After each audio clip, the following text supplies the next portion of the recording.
The Nigerian Extractive Industry Transparency Initiative (NTA) is poised to ensure revenue accruable to government from the extractive industry uh, industry remitted as at when due. The agency is ensuring this through collaboration with other anti-corruption agencies, this time with the Independent Corrupt Practices Commission (ICPC) in Abuja. Benny Adams reports. The handshake, the pen on paper, binds the agreement that seeks to increase revenue and grow fat the national purse. Our intervention is nothing more, is to free resources in the extractive industry to support government, have more resources to construct roads, build a transport system for the country, be able to create enabling environment for jobs to flow, tackle insecurity, and then be able to provide enabling environment for citizens of our country to enjoy the resources by all, not just a few. For both anti-corruption agencies, the Petroleum Industry Act provides better grounds for maximizing the potential in the extractive industry. We can use such information to improve on the application and the use and implementation of our own statutory mandate. So I think that you can expect maybe stronger bite from this collaboration. The agreement centers on information sharing, prevention, and prosecution of defaulters in the oil and gas as well as the mining sector. In Abuja, Benny Adams. The federal and state governments have expressed overwhelming support for an initiative by the AFDB to create special agro-industrial processing zones through public-private partnership. The program aimed at developing priority value chains through developing infrastructure in rural areas will focus on finishing and transforming raw materials and commodities. Justin Bem-Uyi reports. At a high-level briefing session, Minister of Finance, Budget and National Planning, Zainab Ahmed, who hosted the meeting, reaffirmed the federal government's commitment to put in place enabling policies and incentives to attract private sector investment in the zones to ensure successful implementation. Participants, which include representatives of the African Development Bank Group, the International Fund for Agricultural Development (IFAD), and the Islamic Development Bank, provided progress updates on the scheme following their consultations with key stakeholders within the public and private sectors. The AFDB confirmed that it is in collaboration with other development partners, mobilizing $520 million to co-finance the first phase of the program in Nigeria and implementation in phases across the 6 geopolitical zones. Director General of the African Development Bank's Nigeria Country Department, Lamin Barrow, said the zones would be rolled out in 18 African countries, including Nigeria. The Nigeria Special Agro-Industrial Processing Zone program consists of 4 mutually reinforcing components: infrastructure development and agro-industrial hubs management, agriculture productivity and production, policy and institutional development, and program coordination and management. In addition to the Federal Capital Territory and 7 states, Kaduna, Kano, Kwara, Imo, Cross River, Ogun, and Oyo participating in Phase 1. Several other states have indicated interest in the SAPS program. These include Bauchi, Lagos, Niger, Jigawa, Ekiti, Lagos, Taraba, Benue, Sokoto, Ondo, Nasarawa, Gombe, and Kogi. A report from the Debt Management Office shows that commercial loans obtained by Nigeria through Eurobonds rose from $1.5 billion as of December 31st, 2015 to $10.87 billion as of December 31st, 2020, indicating a $9.37 billion increase in 5 years. The debt stock remained at $1.5 billion from 2015 to 2016. but rose to $6 billion by 2017, indicating a $4.5 billion or 300% rise within a year. It further rose to $10.87 billion in 2018, signifying an increase by $4.87 billion or 81%. It remained at this figure till the end of 2020. However, the federal government still intends to seek more funding through Eurobonds, which will increase Nigeria's Eurobond debt stock. The DMO said it will speed up Eurobond issuance activities based on the transaction advisor's approval, with the issuance of Eurobonds rising funds for the new external borrowing of 2.34 trillion naira provided in the 2021 Appropriation Act. Meanwhile, reports indicate that many banks are waiting for approval by the Central Bank of Nigeria before they can publish their half-year results. Nigeria's central bank approves audited financial statement of banks before they are published on the Nigerian Stock Exchange, given the bank clearance on how it classifies its own non-performing loans, determines its regulatory ratios such as capital adequacy ratios, cash reserve requirements, among others. It also approves the dividend payments, while the review of company results and subsequent approval are down to instill investor confidence. The delays affect decision-making for some investors. Now, on the currency market, Naira drops to all-time low of 530 against the dollar, while the dollar falls against its major peers. Let's see the exchange rate.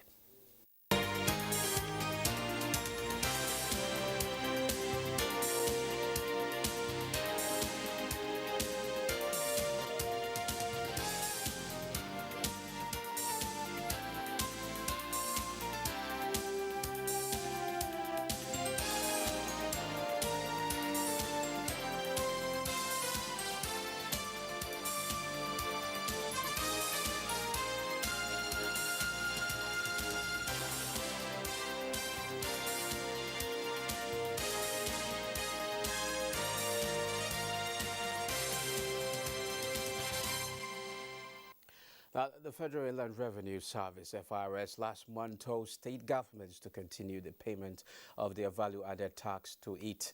The FIRS warned that failing to do so will attract penalties.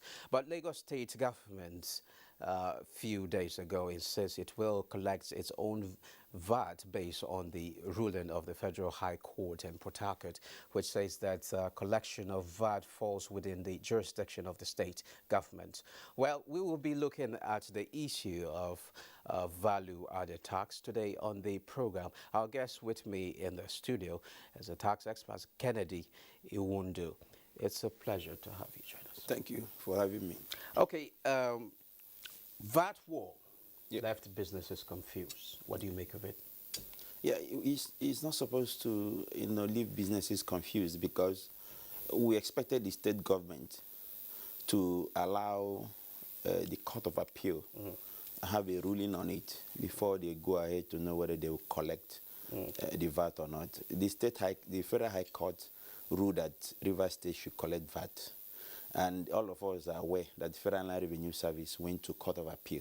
So what we expected the state governments to do, whether it's Rivers State or Lagos State government to do, is to hold on and wait for the Court of Appeal to know whether they will uphold that decision or nullify that decision. So while they are holding on, who should they pay tax? No, once they are holding on, the status quo remains. The taxpayer should be paying to Federal Revenue Service. So why are states now debating this? It's not supposed to be a matter of debate. From my own personal opinion, the state should not be in a hurry. What they're supposed to have done, what they're supposed to be doing now is to wait for the Court of Appeal decision. If Court of Appeal happens to uphold the decision of the Federal High Court, then quickly they can issue instruction to. I know that at that level, FIRS will also like to go to Supreme Court. You understand? Because it involves a constitutional matter. It's a constitutional matter as far as I'm concerned. So in order not to confuse taxpayers, I will advise the state government, both Rivers State government and Lagos State government, to hold on and allow the Court of Appeal to make their own decision. Okay, you say it's a constitutional matter. What does the law stipulate? Actually, there's a lacuna, if you ask me to say, because if you look at the exclusive list, the taxes that's supposed to be collected by the federal government, VAT is not listed there. So the states are relying on the fact that since VAT is not listed among the taxes you are supposed to collect, that means you are not supposed to collect VAT. FIRS on the other part say, okay, EU, since the VAT is not listed in our exclusive list, also in concurrent list, is not so listed. So right now, there's no place, no particular level of government where VAT is listed for collection. So what we are saying is that they should allow the Court of Appeal to make a decision on it. Okay, both Lagos and Rivers states contribute a large chunk of VAT. I mean, could it be the reason why they are actually arguing to get, you know? That's one of the reasons, because they believe that they have a lot of internal revenue to collect, especially when it comes to taxes. And they believe that they believe in this true call for fiscal federalism. You know, Nigerians have been calling for fiscal federalism, where you allow states to improve their internal generated revenue, run their state without depending on federal allocation, where you don't collect revenue from one state and allocate it to another state. So this is one of the reasons. And another reason is also the constitutional provision. There's no constitutional provision that federal revenue should collect VAT. And that could be another reason they are fighting to make sure that they collect the VAT until that matter is resolved. Okay. Also, we will have a kind of reason where, for example, a state government awards contract and the federal revenue of federal government collect VAT. And the question is that why should state government award contract in their state and federal revenue service will collect the VAT from contract awarded from states? So these are so many reasons why they are fighting to ensure that they collect the VAT. Okay, I understand that part of the argument is about the collection, collection costs. Would that pacify states? If they get to collect the tax and get the collection costs? We feel that what will pacify the state is to give, the sharing formula is you get, when you get the VAT, when the federal government collects the VAT, they give FIRS 4% cost of collection. Take 15%, that's the federal government, and share 85% to state and local government, where state has about 50 and local government has 35. I'm sure state will be pacified to say, whatever VAT you have collected from my state, give me back 85% and take 15. So you mean the law of derivation now? Yes, because if federal government says, okay, let's continue to collect this VAT, but whatever we collect from your state, we'll give you back 85%. I'm sure it will pacify some states. You understand? Mm-hmm. So that means in some states that don't contribute much, little or nothing to VAT collection, yet they have nothing to share. You understand what I'm saying? So, but another argument is that if federal government is to retain 15% from VAT collected and share 85% to states and local government, why not say state and local government collect your VAT and give me 15% and retain 85%?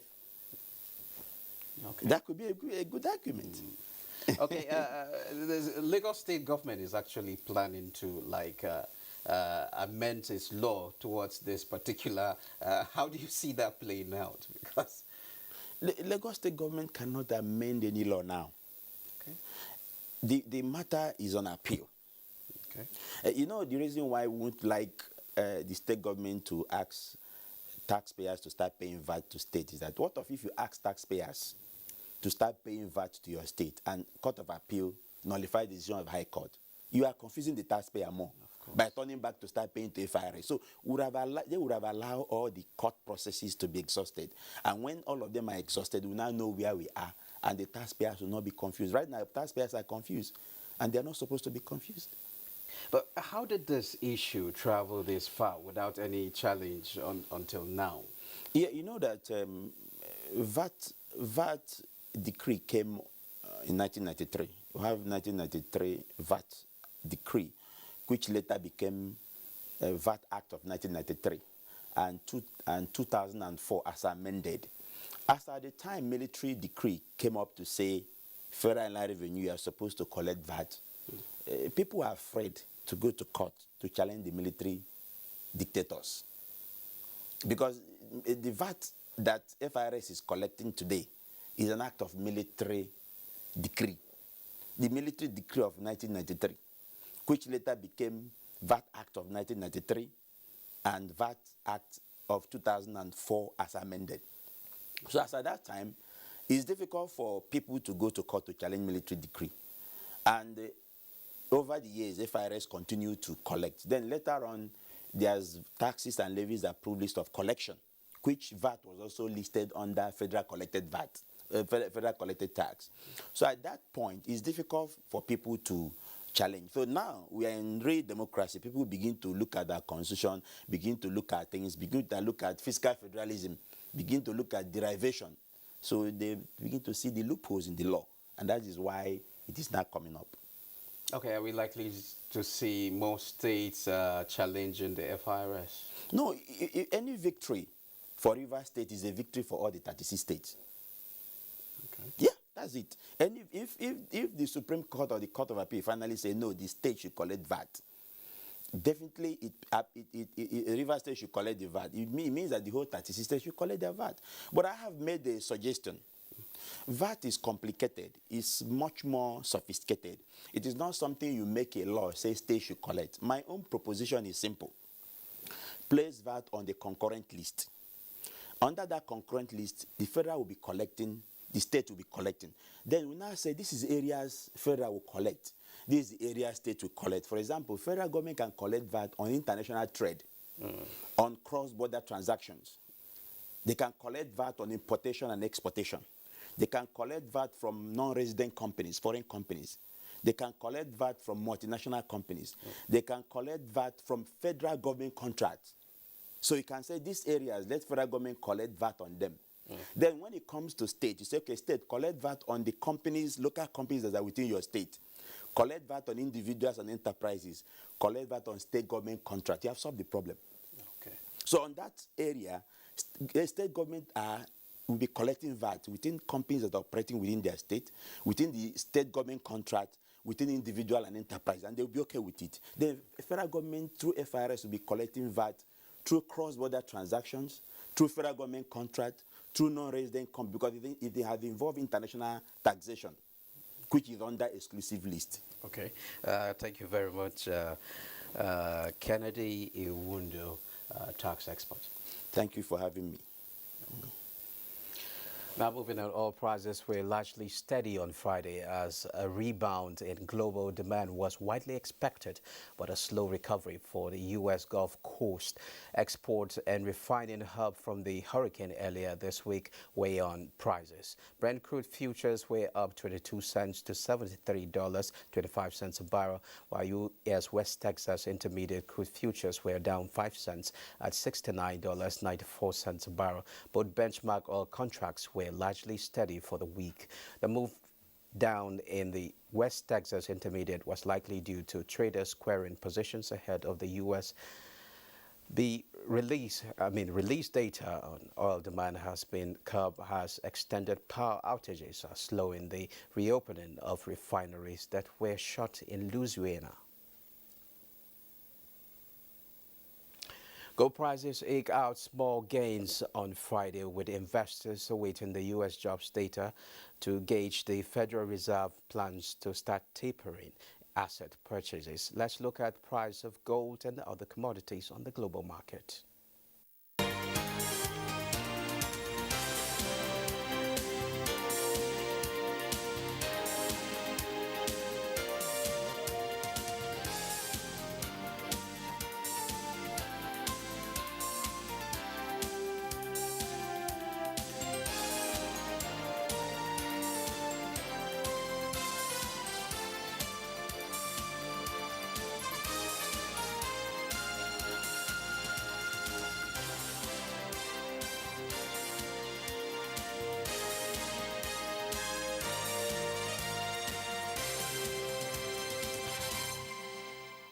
Now the Nigerian stock market closed on a positive note, closing the week with an appreciation of 8.82%. Investors exchanged 180 million shares valued at 1.7 billion naira in 3,158 deals. Market capitalization rose to 20.4 trillion naira. NEMA, Transcope, and UAC and Property Development Company were the top gainers for the day. Meanwhile, most stocks across the globe traded cautiously this Friday ahead, mostly in anticipation of U.S. jobs data due later in the day. Neka Oko has update on global stocks. Hello and welcome to the global market segment. Stocks in Asia were mostly higher on Friday, with Chinese stocks declining over concerns about slowing growth, while Japanese markets surged.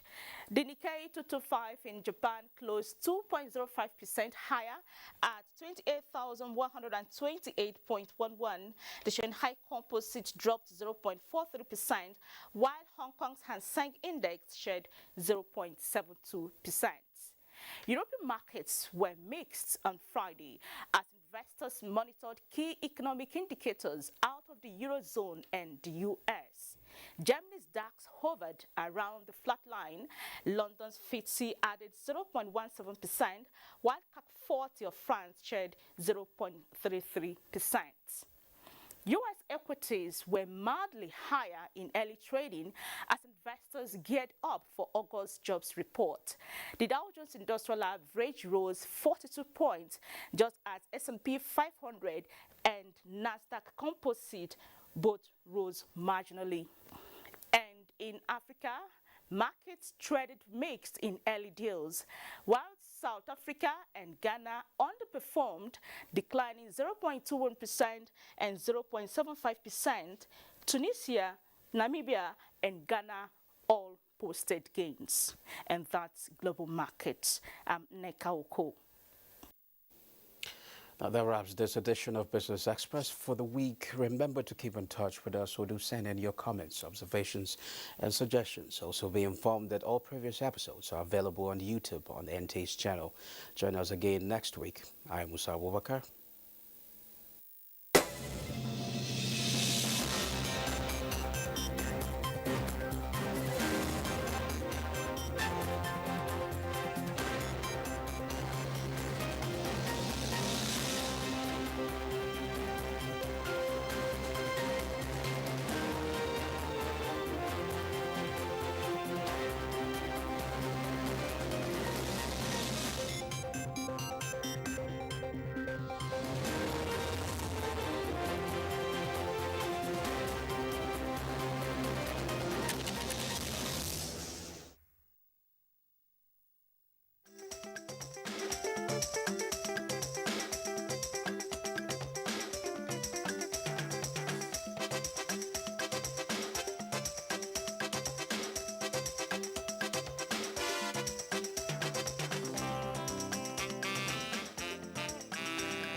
Everything is architected and designed by the Almighty.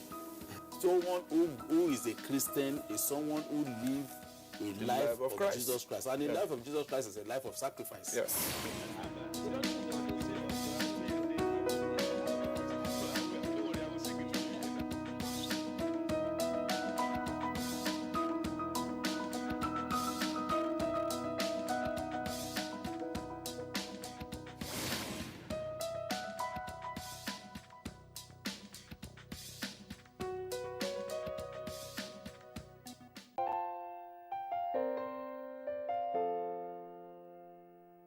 My brother, my sister, papa, mama, and pikin.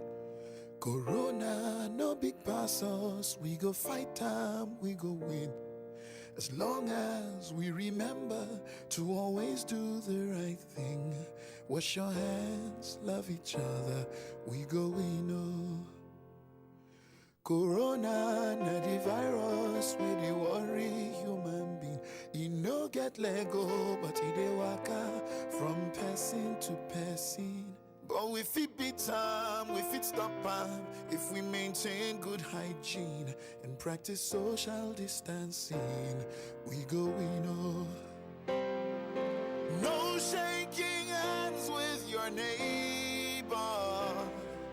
Blow them a kiss from afar. Use soap and water to wage war. Let's show this thing who we are. We are special, we're courageous, we are awesome human beings. We do super, we get power, we can conquer anything. If we hear word and obey laws and exercise discipline, wash your hands, love each other, we go, we know. If it be like say, you know well, like it's something they do you, and you feel say, you believe say, you get a seed it do you, and your body no researchy, like it's something they do you. No let panic finish you, you go we know. Self-isolate for the sake of all the people that you love. Oh, don't go around spreading rumors, 'cause fake news won't help anyone. You are special, you're courageous, you're a caged human being.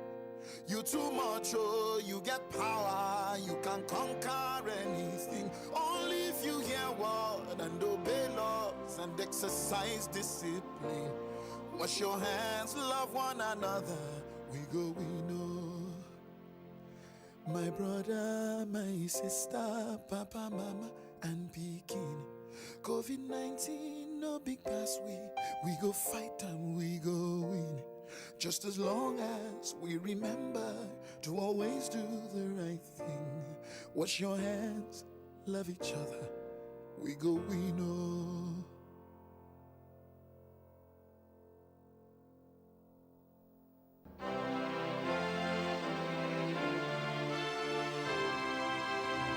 We want to talk about rights, there are obligations. I'm not saying that this government is a saint, it's very far from it. But there are things that we can do to make it better, and that's the challenge I'm throwing to you. You don't want to build this nation? I don't know where else you want to go. If I had a choice, I'll come back. When I stand outside and I hear what you have to say about this country that I know that I can die for as one, then I'm really sad because you're young. You have education, you have tools, you have a huge future ahead of you, and you're condemning yourself before you started on that journey. So please don't do that. Please don't.